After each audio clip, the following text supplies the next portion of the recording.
ونشكره نؤمن به ونتوكل عليه ونعوذ بالله من شرور أنفسنا وسيئات أعمالنا من يهده الله فهو المهتدي ومن يضلل فلا هادي له أشهد أن لا إله إلا الله وحده لا شريك له وأشهد أن محمدا عبده ورسوله اللهم صل على محمد وعلى آله وصحابته أجمعين. Assalamu alaikum wa rahmatullahi wa barakatuh. All praise is due to Almighty Allah subhanahu wa ta'ala, who has once again afforded us this opportunity. May Allah continue to preserve our lives on the religion of Islam, and may He take our life in this state of submission. We bear witness to the oneness of Almighty Allah and to the messengership of Muhammad. May the peace and blessings of Allah continue to be with the Holy Prophet, his companions and followers, and all the Muslims who are treading the path of the Prophet sallallahu alaihi wasallam. And may Allah count us among them. Inshallah, this evening we will continue our lecture on the rights of women on their husbands. And we mentioned that there are 7 major rights which the women are entitled to. We have discussed 5 of these rights. And the 5 we have discussed are: 1, Husnul Ashara, treating women with kindness and equity. Secondly, educating the women of Islam, the injunctions and prohibitions of Islam. 3, Amruha bil Ma'ruf wa Nahyuha anil Munkar, enjoining this woman to be virtuous and warding and forbidding her from being from engaging in indecent acts. Number 4, Al-I'tidalu fil Ghira, moderacy in envy. And number 5, as-Saddaq wa Nafaqa, giving her a dowry and maintaining her. Number 6,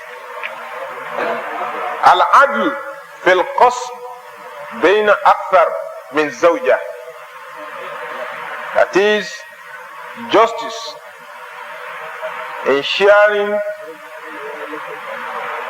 between women, wives who are more than one.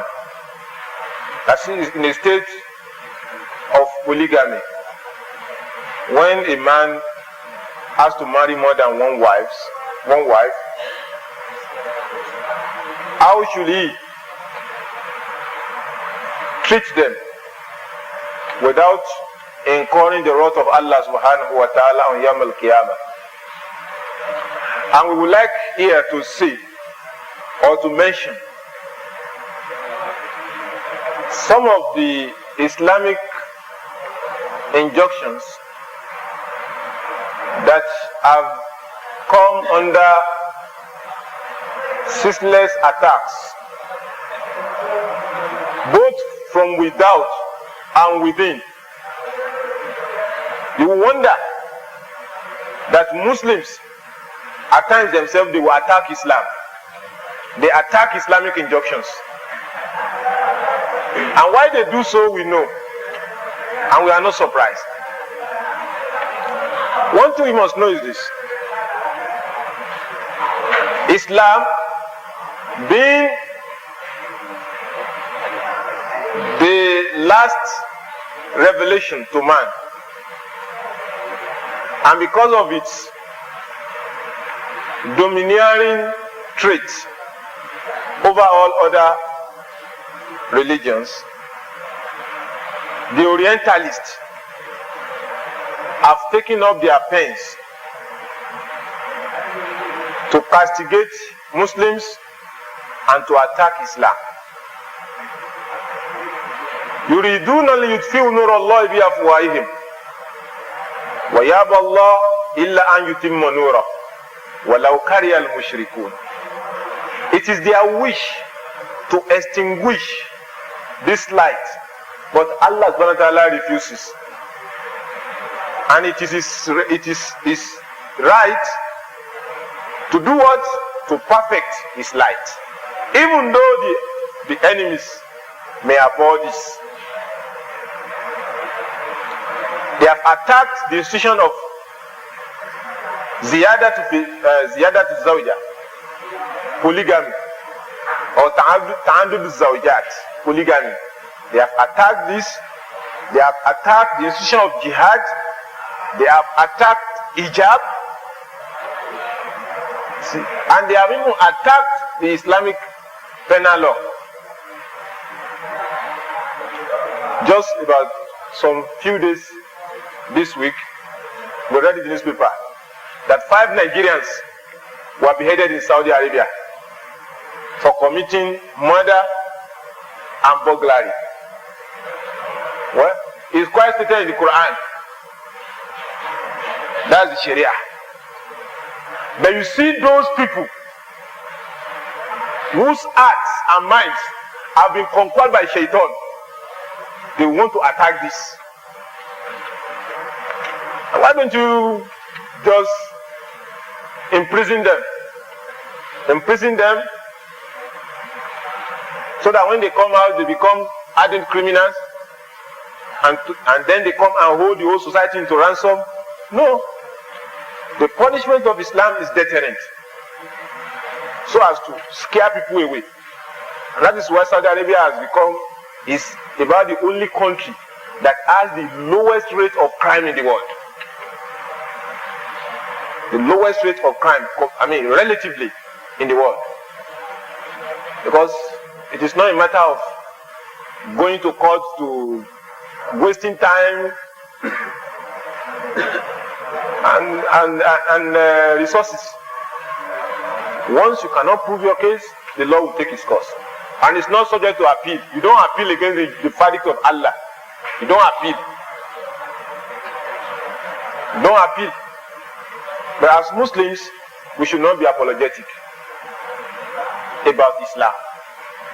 And if we are convinced of Islam, we are convinced of this truth, and we are conscious Muslims, we don't need to be apologetic or trying to rationalize the Islamic injunctions. And you see the issue of polygamy. You find that some Muslims today attack this institution. Why are they doing so? It's because of either they are West toxicated or out of ignorance. They talk under the influence of Western civilization. So you find at times that when some writers, Muslim writers will discuss the issue of polygamy, they tend to be apologetic, trying to give reasons, trying to, and at the end, they end with a very bad conclusion. That's by saying, all well said, what Islam wants is that you keep to one wife. Because it's very difficult, it's very difficult to come by a man who can do justice. So it's very difficult. So a Muslim is advised to stay with one wife.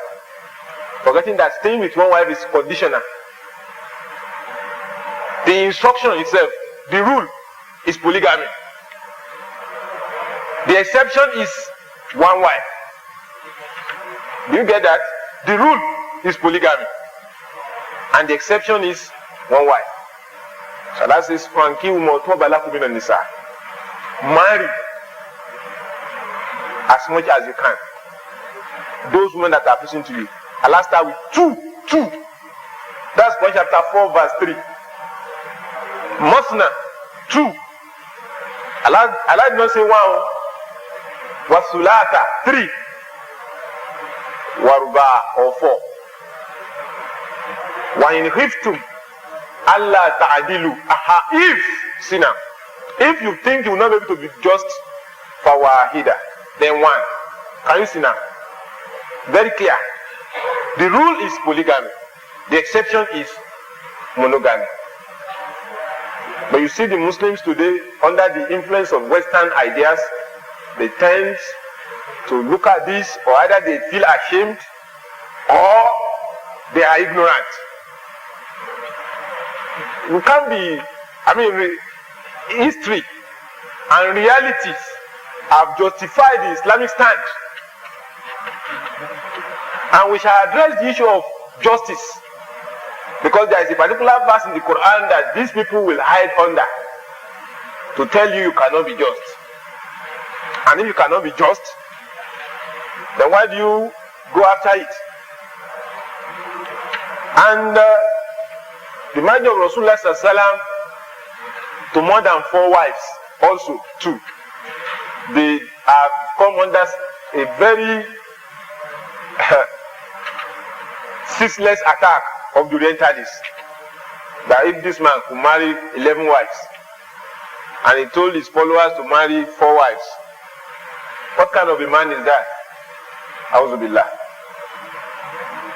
What they have forgotten is this: they failed to study the life issue of Muhammad sallallahu alaihi wasallam, and because of that failure on their part, they tend to attack his practice, his marrying more than 4 wives. They have forgotten that this man married. If the prophet were to be a woman rapper in quotes, as they would claim, this man married a woman who is even older than him by 15 years. And he stayed with this woman for more than 20 years. One woman for more than 20 years. It was after the age of 50 that he even, after the death of this wife, of this woman, that he even married again. If you were to be a woman rapper, do you develop love for women when you are already above 50, or something you cultivate right from your youth age? And if you were to stay with one woman for more than 20 years, then tell me, what reason? But everything Rasulullah sallallahu did came as a result of divine guidance, divine revelation. It was Allah subhanahu wa ta'ala who instructed him to do so. And they served their reasons, their social reasons. Now, if a man has 2 wives or more, say 3 or 4, it is incumbent on him, it is compulsory for him to be just, or maintain justice among them in terms of his sleeping with them, in terms of his maintaining them, sustaining them in the household. If he should be unjust to a woman in terms of his sleeping with her for a night or more than that, it is important, it is incumbent on him to repay, to compensate her afterwards.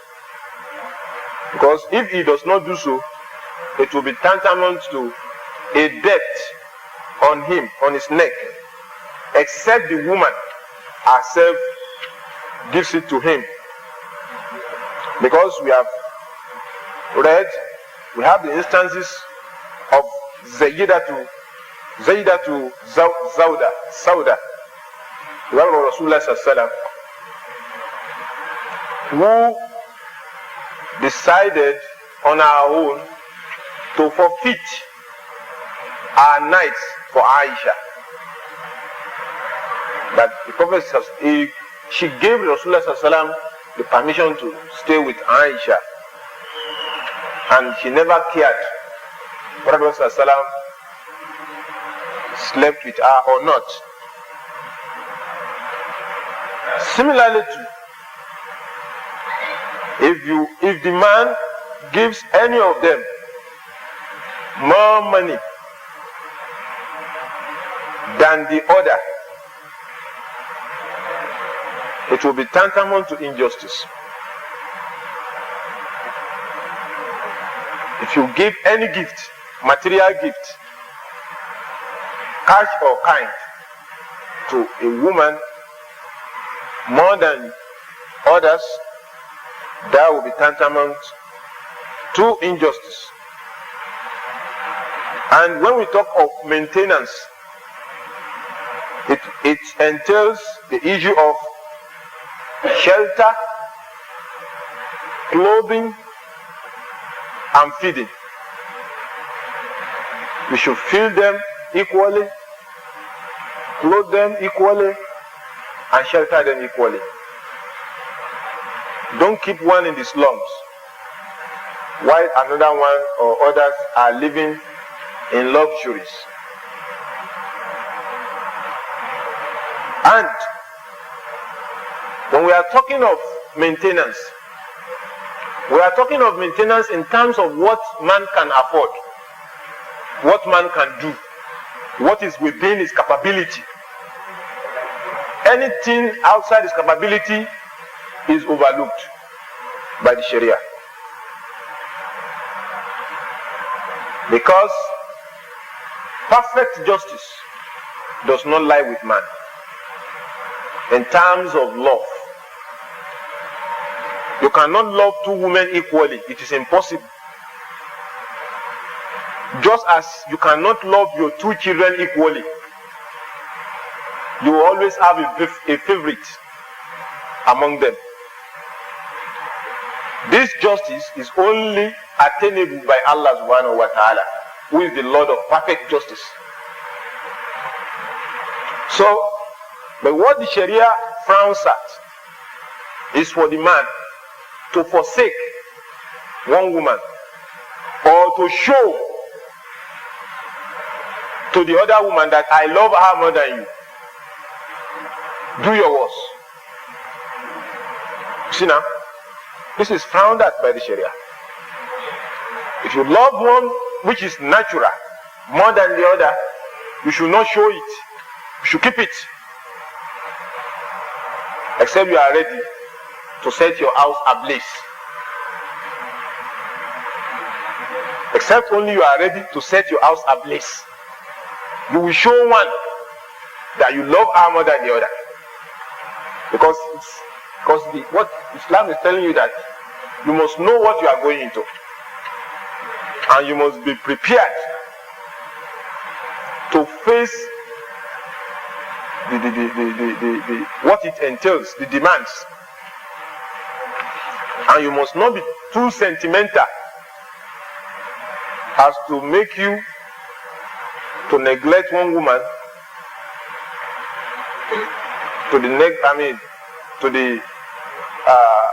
while you forsake the other woman. And what we are saying here is that the love, the natural love you have, you cannot share it equally. One may be more beautiful than the other. One may be more virtuous than the other. One may be more pious than the other. One may be more homely than the other. Definitely, the one who is better will have your love. But this you should not show openly. You should let the two of them know, I love you, I love you. Don't sit with one while you speak ill of the other. Don't sit down with one and say, don't marry yourself, don't mind her. Do you think I have time for her? No. If she wants to say anything ill of the other one, you have to caution her. And you let her know. If you speak ill of her and I don't stop you, that means if she speaks ill of you too, I won't stop her. And that is not justice. She means well for you.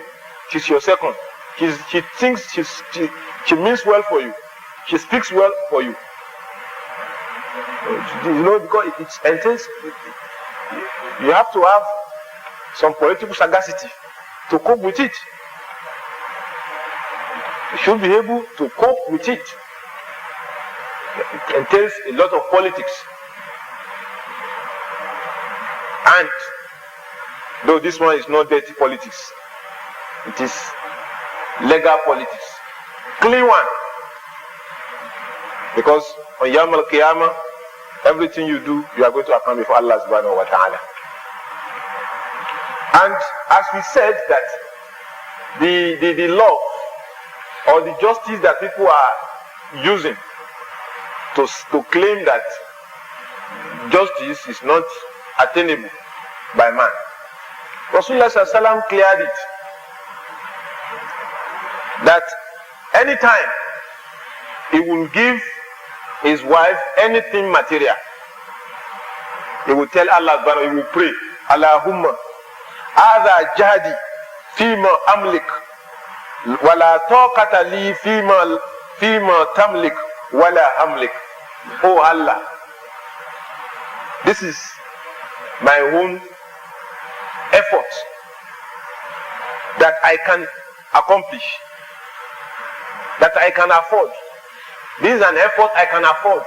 I can afford to give my wife the same equal material gift. I can afford it.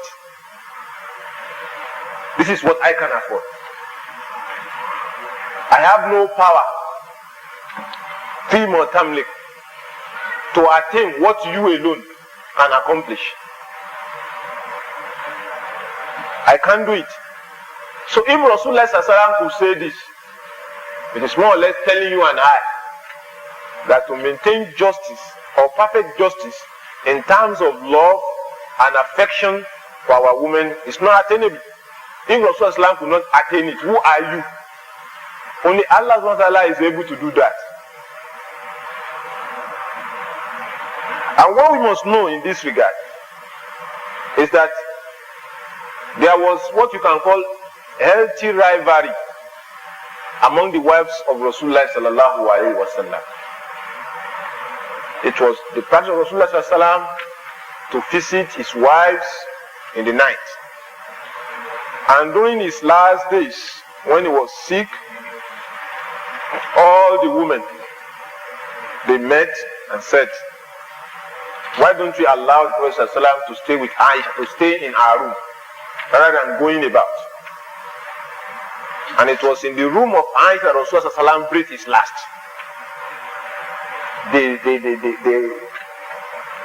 unanimously agreed on that. Even though at times there will be some envy, some jealousies among them, which is natural to you. So Rasulullah sallallahu alaihi wasallam, he warned us seriously. So man kana lahu imra'atani famala ila idahuma duna al-ukhra wa lam ya'dil baynahuma jaa yawm al-qiyamah wa ahadu shiqqayhi mahil. Whosoever has two women and he inclines to one more than the other, or he has not treated her justly, he will come on the day of judgment while half of his body will be paralyzed. Half of his body will be paralyzed if he perpetrates this injustice. So what we should know here is this, that Allah will not take us up on what we cannot attain, on what we cannot achieve. But on what we can achieve, He will take us up on that. And that is by being fair in treating them. Because at times, when you find yourself in the midst of women who love you, there is need for you not to be carried away. That at times you say or you utter certain things you will come later to regret. Now, when we were discussing on the first right of the woman, that is they are right to be treated with kindness and equity. We mentioned that when you are with your woman, try to put off that gap of pride. Feel free with them. Let them see you, relate to them as if you are a baby, a toddler. But when they get too close to you, they will see the man in you. So you don't lose your sense. You should be careful of what promises you give your woman. Or you should be careful when they are more than one of what you say, that you may later on come to regret. So don't always lose your senses or you forget yourself. Because you may say something that you don't know, may create crisis in your house. And if you have a crisis in your house, that's not how you will not have crisis in your business or your occupation. So Islam strictly wants us. Now, by allowing us, by permitting us to be polygamous, it is not a license for us to misuse this God-given permission. Some they will even go more than 4 at a time. Some will even be changing women the way they change their clothes. After marrying 4, without any just reason, he will divorce her. Go away. He will replace her. Can you see that? Marry this one, divorce her, without following even the Sharia guidelines. It's very common. By this permission, Islam is being frank with us. It is not hypocritical. Because the Christians will say, one man, one wife. Who gave them that right? That permission?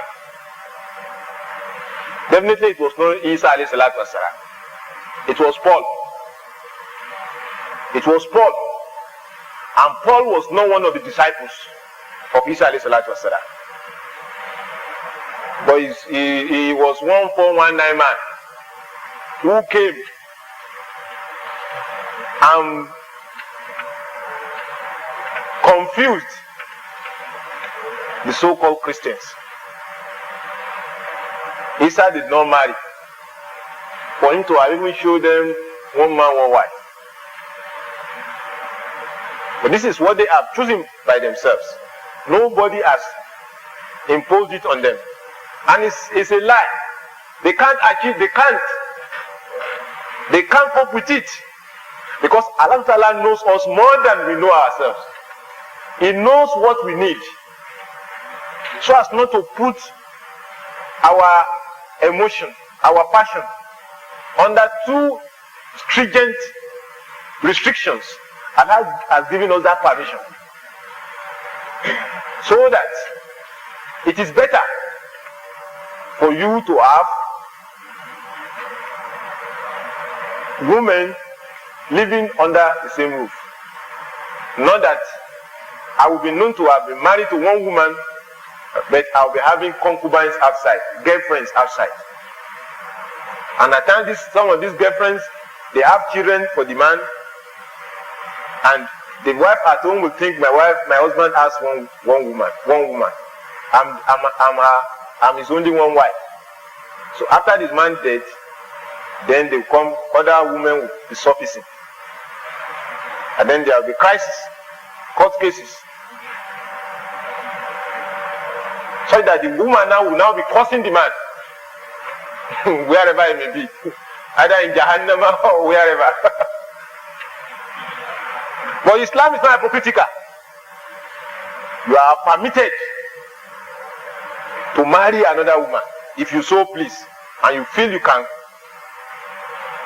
afford it. Rather than you now trying to tell people I am one wife, that you have girlfriends. And you see, the Western culture does not frown at keeping mistresses outside. But they will say it's one wife, one legal wife.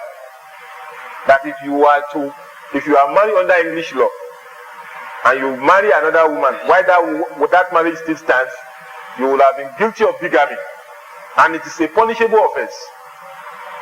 Bigamy is a punishable offense.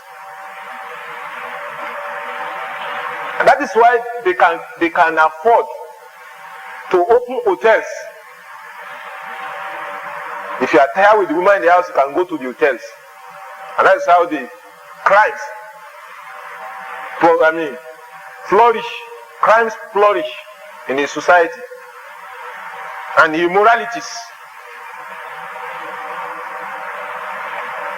But Islam feels a situation whereby your first wife is not productive. Not by her own fault, but that's what Allah has wished for her. Because it is for a woman to be barren. Most of the time couldn't have been by her fault. The wife of Rasulullah was barren, Aisha, the only woman he disvirgined, was barren. So rather than you now tying yourself to this one woman, and with the woman natural love for children, you can marry another wife. But if it were in Christendom, you will have to stay with the woman. But we can understand that today people are doing away with that practice. Some will say, no, I have to go for another wife. From pressures from the family. And if you look at history, human history, man has been, from time immemorial, been polygamous. Monogamy has never been part and parcel of human history. All the prophets of Allah, there was not a single any one of them who practiced monogamy.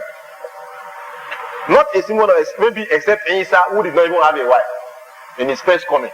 And in his second coming, he will still do that. And Rasulullah too, who was sent to the whole mankind, in fact, he was monogamous, he was polygamous. And not one of the Sahaba, not a single one of the Sahaba married one wife. They marry more than two most of the time. More than two most of the time. That all these are showing, telling you and I, this was the polygamy is the rule, while monogamy is the exception.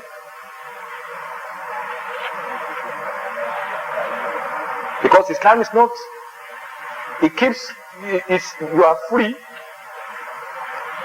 So that in a case where the woman is not productive, you can marry another woman. And maybe the marriage to another woman may be the reason why maybe the other woman will now become productive after the second woman that have taken it. Look at Prophet Ibrahim alayhi salatu wasalam. Not until after he had married Hajara before Sarah could have Isaac. In sexual repression, you are free to gratify your sexual urge in a lawful manner. Not that you say, well, it's one man, one wife, whereby which will, because of that restriction, it gives you the license to be visiting brothels. And from there, you contact sexually transmitted diseases. So, which one is better? Is it a religion that allows you to go for the second wife in the case of the barrenness of the first wife?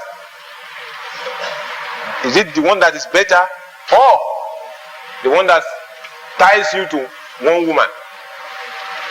Secondly, in a situation, in a case where the first wife is not sexually active, not sexually strong, not sexually active to cope with the sexual desire of the man, you are free to go for another woman. You may have such a wife who cannot cope, who may not be able to cope with your sexual desire. Rather than you now 18 her, feeling frustrated, you can go for another woman. Islam allows you to do that. Another case may also arise whereby the first wife, maybe she had given birth under cesarean operations, or first time, second time, third time. The doctor may warn her that you should not have any pregnancy again, or else your life, you will go for it. What of that situation? What happens? What happens in that situation while you are still sexually active? So you are free to go for another wife, and all of them staying under your roof while you show, and the woman herself will feel that sense of belongingness. So what happens in that? Or in a case whereby the women, the total number of women in the society, far more than that of men. What happens if everybody were to stay with one wife? What happens to the other women?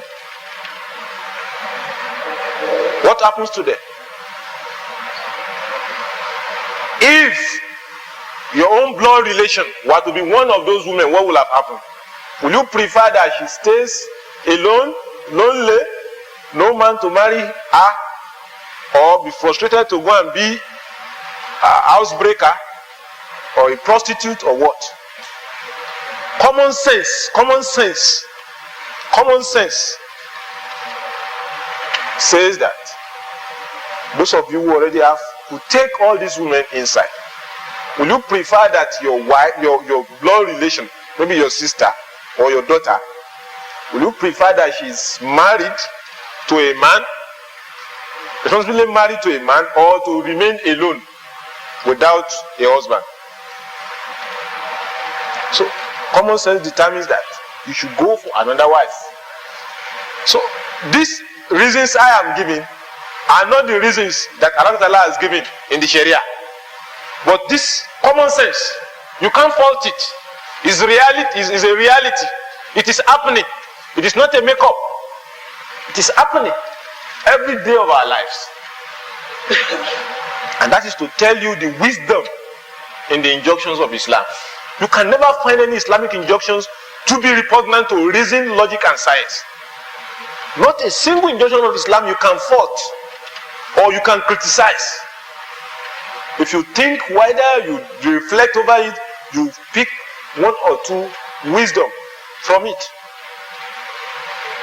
So a Muslim needs not to be apologetic while defending the issue of polygamy. And those Muslims who are attacking it, you know, they will quote one ayah of the Quran that is in Surah Al-Nisa, verse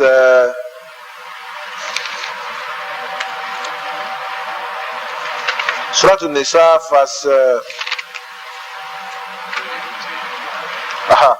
verse 138. Allah says, "Wa in imra'atun," Allah says that in wallati ta'afuna nushuzahunna fa'idhuhunna wajurhunna fil madaji, that in a case whereby, as in, you will not be able to do this justice as you may want to. So this verse is what they are using to claim that Muslims cannot be just. And we have said that the justice meant here is not in terms of material disposition to them, but in terms of the love, the affection. You can never be just. Only Allah can do that. And you find some of them, out of their weakness, they are saying you cannot be just with two women. But you can see most of them, they are seeking after public offices and claiming that they are going to be just to more than millions of men. Whereas they cannot cope, they cannot maintain justice with two women in their houses, but yet they want to seek public office to claim they want to do justice to millions of people. How unserious are they? Two women, no, you can't display, we can't be just. Nobody can do it. You can't do it. So you should stay with one. And yet you want to. Don't you feel being a public officer requires you to be able to deal justly with more than one person? Thousands of people at a time. A lot of priorities begging to be met. So how do you cope? How do you maintain that justice? How do you maintain that transparent honesty in dealing with thousands of people who have different psychological makeup, who have different languages, different family background, different religious background, all these people. So you find out that Islamic injunctions are so perfect that they cannot be faulted. So therefore, we are saying that it is incumbent on the man to be just in treating his woman. And what we mean by this is in material disposition to them. If you give this one, you put her in this house, make sure what you do to the other wife will be conducive and up to the standard of a human being. The last right which they have on us, number 7, kaful adha anha wa mura'atu shu'uriha, is to ward off evil from her and to have sense of feeling, to appreciate our feelings. What we mean by this is this: that it is not for a man to abuse or to curse his wife. You are to treat her with love, affection, mercy, and let her feel comfortable. If Islam says, Al-Muslim huwa man salima al-muslimuna min lisanihi wa yadihi. A true Muslim is a man that other Muslims are free from the injuries of his tongue and his hand. If that is meant for ordinary Muslims, what about your wife? Is she not deserving of your security? Just like a man, you don't endanger the lives of your family. Maybe you just keep her alone in the house, no companion, and you don't put her in a place that she will feel secured, or you don't care about her feelings. You just leave the house, you go and you come back anytime you like. It's not good. She too, she has her feelings, and though she may be emotional while making her feelings, it is for you as the man to be forbearing, to be able to take what she's saying, listen to her complaints, and try to solve her problems, so that she will be proud of you. She will always feel secured in your presence. Because you must know that if Islam has forbidden us to misuse our hands, it is not for you. And using our hands, Islam has taught us that we should not eat or strike at any man, any woman being on the face. Even to use your hand to do harm to animals is very serious, very grievous in the sight of Allah subhanahu wa ta'ala. Even plants, you don't just go on the way and just prickle the plants without any reason. They are living things too. They are living things. Or you just maybe you are playing, you can take this plant, pluck it. If you have a reason for it, maybe you want to use it as herb or whatever. Not just by playing. Just play, just pick the leaves like this and that. It's not good. Don't talk of animals. Or maybe you maltreat animals. Maybe you have a cat, you don't feed the cat regularly. Or you do harm to the animals without any reason. Islam seriously frowns at this. Now imagine your wife. Is she deserving of your maltreatment? And you must know that she's your sister in humanity. She's your sister in humanity. She's your sister in Islam. She's the mother of your child. She's your companion, legitimate companion, the closest individual to you in your life. The closest individual to you in your life. So you should look at a woman in this, like this. And if you look at her like this, you will be able to know how to treat her.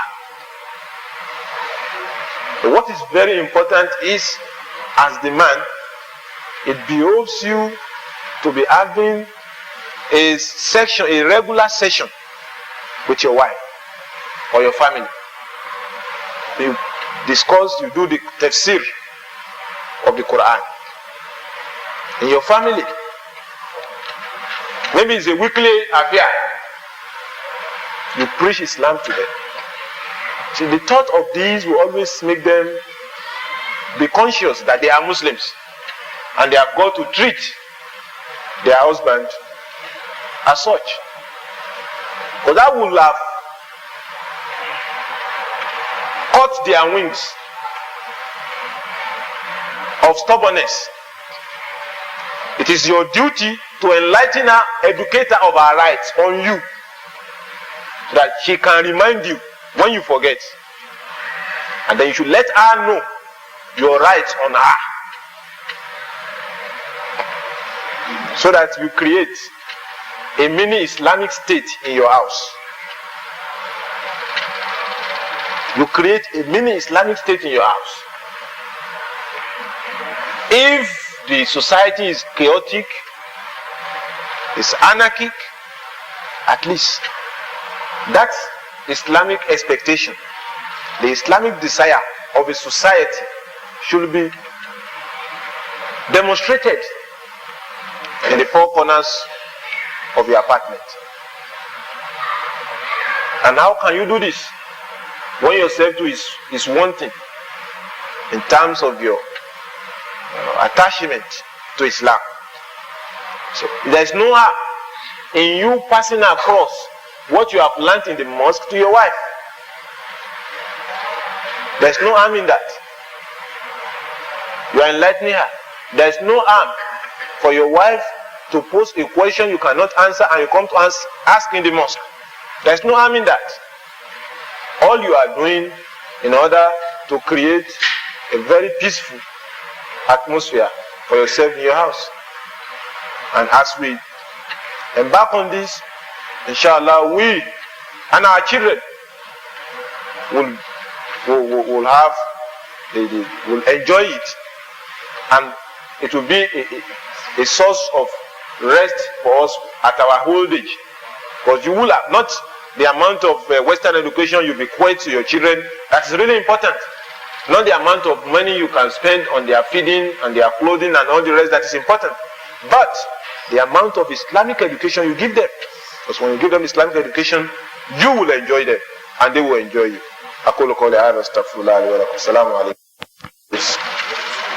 We mentioned that one of the reasons that may make a man to marry more than one wife is in the case where the woman is not productive.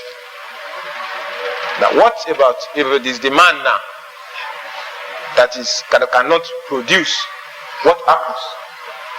Now, it is on that ground the woman can seek for divorce. Yes, she needs a child, and the man cannot give her. It is one of the reasons that she may seek for divorce, and the man should have that courage to say, well, you are free to go. Because when there is no sexual relationship, the love between them will continue to wane. So she is not to be held in that contract. She too, she has her own feelings, as the man too has his feelings. Allah. It's not allowed in Islam, and it is not encouraged. Even the wife. The man knows fully well that he cannot reproduce, but yet he goes to marry the woman, and then he just neglects her. What is wrong in leaving the wife? Okay. That is what you can call a man. He may be called a sadist. Because why do you marry a woman you know you cannot satisfy sexually? You let her go. And the woman will be committed July. And you will have caused that. If the woman goes out to satisfy herself, you will have caused it. And you will be held responsible by Allah. And though she will not be totally exonerated by Allah, she will share in she will be punished. And you, being the accomplice, you will also be punished. But you have led her into it. Try the man, after being married to the woman, gets involved in an accident that he cannot perform again. And then the man gives the woman the permission to go and marry another person. But she refuses. She prefers to stay with the man and take care of him. There's no harm in that. Since she has, by herself, decided to stay with the man, and Allah Ta'ala will reward her, because it is trying to bear the inconvenience on a Muslim, and this is highly rewarding with Allah Subhanahu wa Ta'ala. Somebody was accusing a Muslim that, why will you Muslims talk of polygamy when the cost of baby foods are going up every day? You see, such a statement is a statement that is not well conceived, not well thought out. Because in Islam talks of breastfeeding, such that you are free, you are permitted to breastfeed your baby to the maximum of 2 years. What you need to do is to make sure the woman is eating very well, so that the need of the baby is taken care of in the first 2 years of his life. It's not compulsory it should be 2 years. We are not saying it's compulsory, but at least the first 6 months of the childbirth, you don't need to engage in buying foods. Personally, I've never done that in my life. At least my child being breastfed. So the cost of how much NAN cost, it is 200 this week, next week. And you find that most of these men at times, when the woman demands for the money for the food this week, and the next week she's demanding again, the man will feel somehow that, have you finished the 2 things I bought last week is finished. And that is what they have to suffer. Why? They have to suffer this because they have deviated from the Islamic injunctions. And the World Organization, WHO, in about last year or year after the last, the year before the last, they came out encouraging the women to be breastfeeding. there are a lot of advantages the woman can derive in breastfeeding their child. And we are telling, and they even mentioned 2 years. And we are saying now, you can see now, the who now is now coming closer to Islam. Because we said there is no Islamic injunction that you can fault. Not a single one of Islam is repugnant to reason, logic, and science. You just find your discoveries now being in line with the Sharia. So Muslims need not to be told this. We need to be practicing it. And our babies, you see them, they grow healthier than these children who live on the milk food. No little wonder they are behaving like cows. Because they lack that human nourishment, which is God-given and blessed. Because it increases the emotional love, between the child and the baby. And between the child and the mother. So, materially speaking, cost-wise, a Muslim is not, inconvenienced by whatever is the cost of naan or cow and gate and all the rest. Because the child, what you need is, make sure the woman is feeding very well. Because the more you breastfeed, the more the milk will be secreted. That is it. And this another family planning, in quotes, method. Because when the woman is breastfeeding, the probability that she will take in is very low. Yes. But when she is breastfeeding, the probability that she will conceive is is almost very insignificant. Some will not even menstruate while they are breastfeeding. So Allah has a plan. And there is always a wisdom in every injunction of Allah subhanahu wa ta'ala. You may not know it, but if you practice it, you will be the better for it. Like the case that you have been treating the woman equally, you give this one 10 naira, give this one 10 naira. But one of them is now in need. She needs assistance. At the time the other one does not need assistance. So do you now say, well, because though you don't need it, I have to be just, so you take 10, even though you don't need it. No, that is not justice. We are talking of here is equity. Equity. This is what is wanted from us. Equity. Equity demands that which of them is in need by some circumstances not caused by her, you have to assist her. You don't say because of that it's compulsory, because you feel you cannot sacrifice two of them at the time, then you have to, you will not, assist her. Equity demands that the one that is in need, you assist her. And the other one, she should not be annoyed for that. Because of that, she may be in need another time when the other one will not be. And at times, it is better that whatever you give them, make sure you try most of the time. Because at times, one of them may give you a secret. It is for you as the man to be so disciplined that you don't divulge the other one's secret to the other one by claiming say you want to be just. No. They will have certain holds on you. But in terms of material things that can be seen, you try to be just. Even at times, common sense will demand that one needs this thing more than the other. You should be able to know how to do that without causing rancor between the two of them. Now, you said, he was asking that which of the disciples of Prophet or disciples of Jesus that married more than one wife. What I was saying that tracing human history, man immemorially has been polygamous. Man, reading his history, and all the prophets of Allah were polygamous. Rasulullah sallallahu alayhi wa sallam, all his Sahaba, there was not an exception that said one that married one wife. Abu Bakr had more than one wife. Umar, Ali, Uthman, all of them. So, in the Quran, the polygamy is the rule, while the monogamy is the exception. Only when you feel you cannot do the justice. Allah begins with two. Marry women as you like, two. That's how Allah started. 3 or 4. But if you feel you cannot do justice 1, you can see it's exceptional. Monogamy is exceptional. Allah. What is important is, in terms of feeding, it should be just. In terms of clothing, in terms of sheltering. You understand?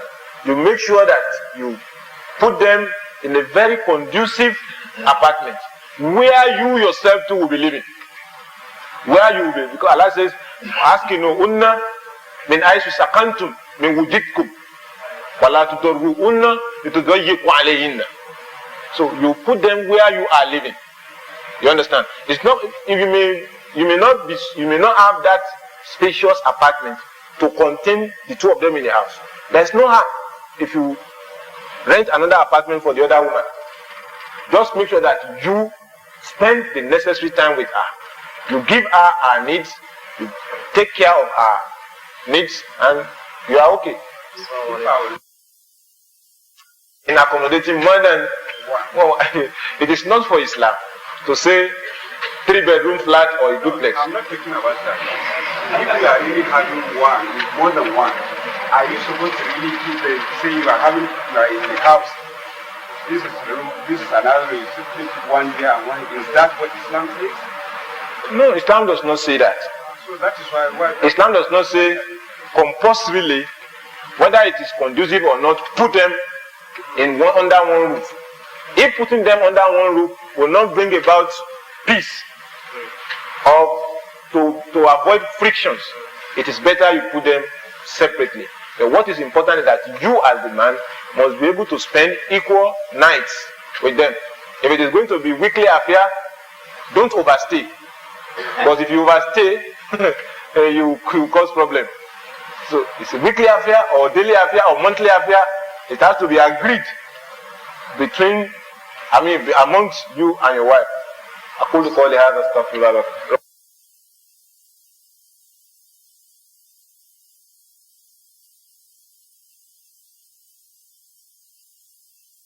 If we say women should not work, what of in the areas of medicine that we need our women to be there? There's no harm in that.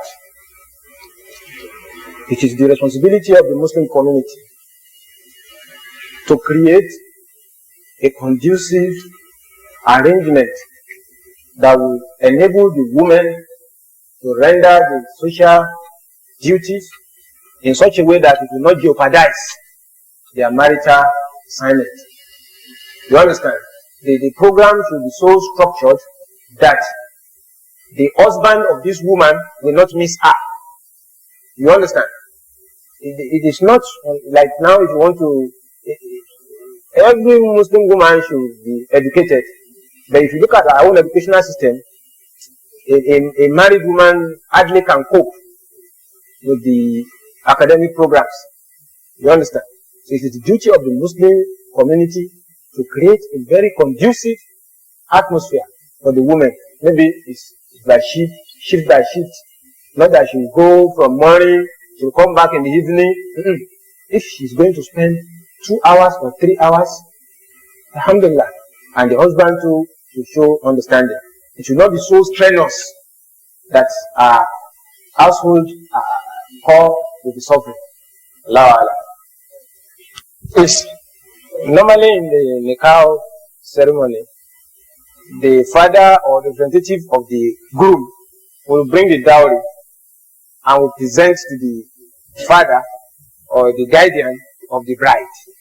And in most of the cases, this money does not get to the bride.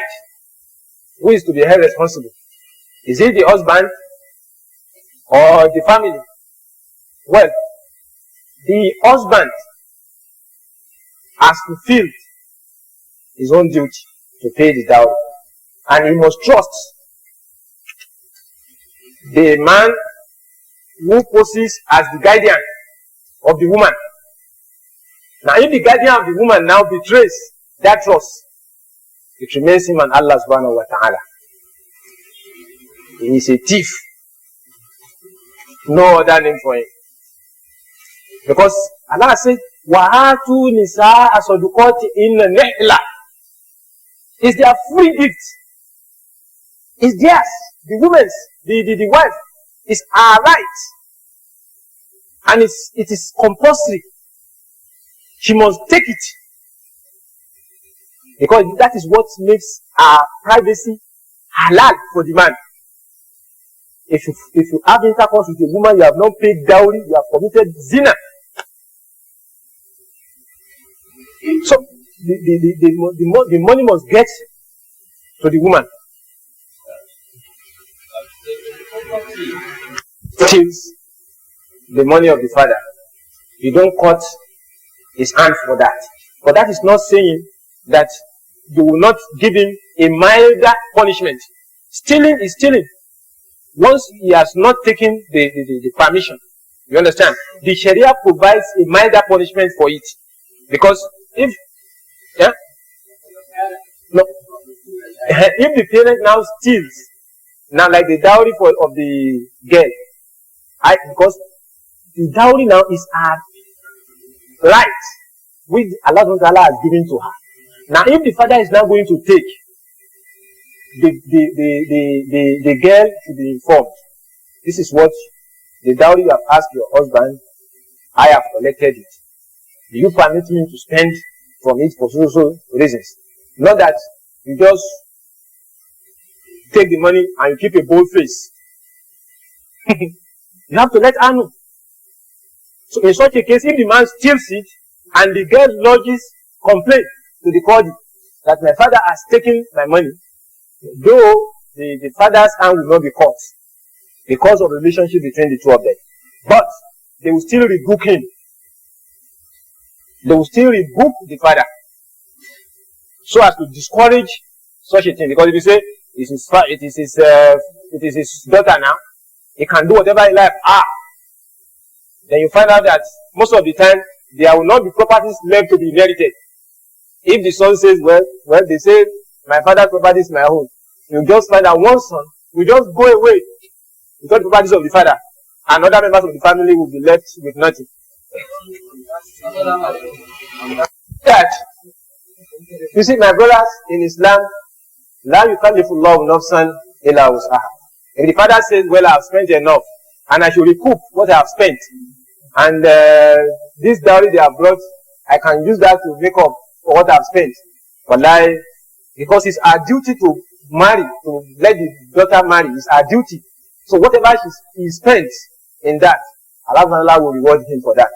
And if he is not interested in Allah's reward, that means his reward has ended in this dunya. And that is not preventing Allah from taking him to account. We must separate between an Islamic country and a Muslim country. For instance, Nigeria is a Muslim country by virtue of Muslims in majority. It's quite different from the situation where we declare an Islamic republic, like in Sudan. You understand? In such a state, the Sharia is the basis of the constitution. But in Pakistan, I don't think that is it. In Pakistan, it is democracy. You understand? And it is democracy gives women, anybody, there are no discrimination. If you are a woman, you are a man, go to the ballot box and you become whatever you want to become. It contradicts Islam. Rasulullah sallam condemns it. He condemned it. He said, go beat to that people who leave their affairs in the hands of women. It's a serious offense. So, it is un-Islamic. No matter how, you see, leadership quality. If you look at the conditions which Islam has laid down for somebody to be leader, women can never be there. For instance, Rasulullah said, who will be the leader, the person who can read, who knows Al-Quran most, who is God conscious, who knows Al-Quran. Now, how do you know a woman knows Al-Quran? When she's not supposed to pray, to read Al-Quran out.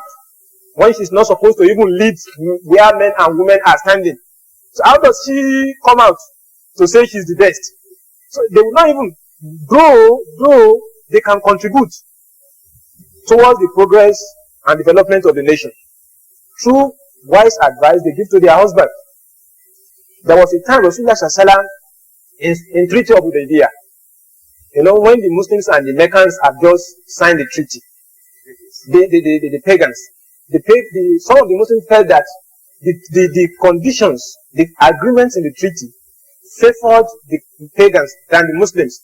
For instance, they said, if a kafir comes during the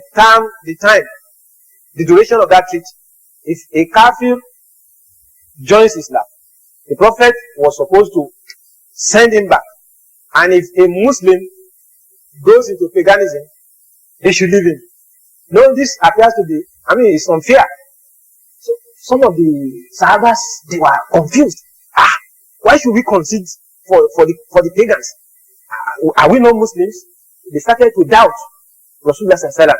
Rasulullah said, okay, now let us go and shave our head and we slaughter the ram we have brought for this sacrifice. Some of them, they were just food dragging. Rasulullah did not know what to do.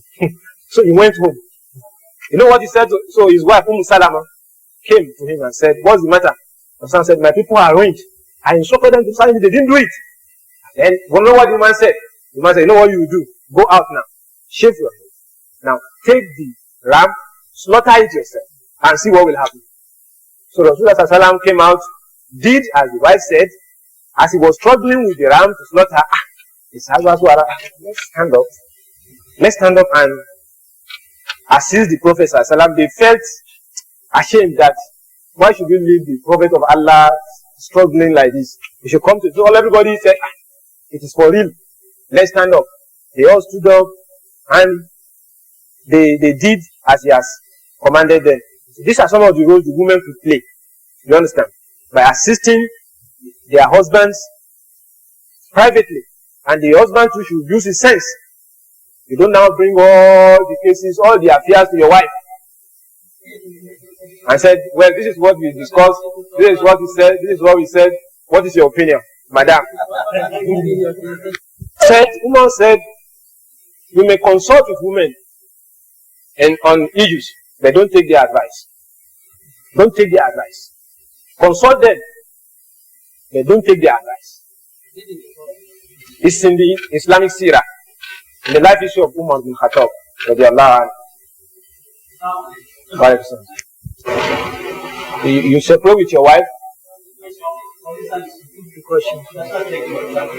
A situation whereby the woman has been stubborn, and then when the man feels, I can't bear it any longer, then it takes her to a parent that let her stay with you for some time. I can't, for some time, I will take her back. Well, I don't know where to put this in the Sharia. Allah has said that you follow it depends on what is the offense he has committed. If it's the offense against Allah subhanahu wa ta'ala, then you have to follow all these guidelines. If it is a personal offense, you understand, on those areas that it's not compulsory on her, maybe the food does not get ready in time, and you are a heavy eater, and maybe the food, the way it prepares, you have to bear it. You understand? Particularly when there is a child. But if you follow the guidelines, like first of all, you sermonize her. If she continues, you forsake her bed. She continues, you beat her. Light beating, not heavy punishing. So, if she persists, maybe she does not pray regularly, she does not fast, she backbites, she fornicates, and all sorts of things. Now, the next thing is, call up some people from your family and from her family. In Yurida Islahan, if the two of you desire reconciliation, Allah Ta'ala will make it possible for you. If they cannot bring about reconciliation, then you have to pronounce divorce. Not that separation. What is separation? English practice. Huh? English. English practice, not Islamic practice. Not even English, but Christian.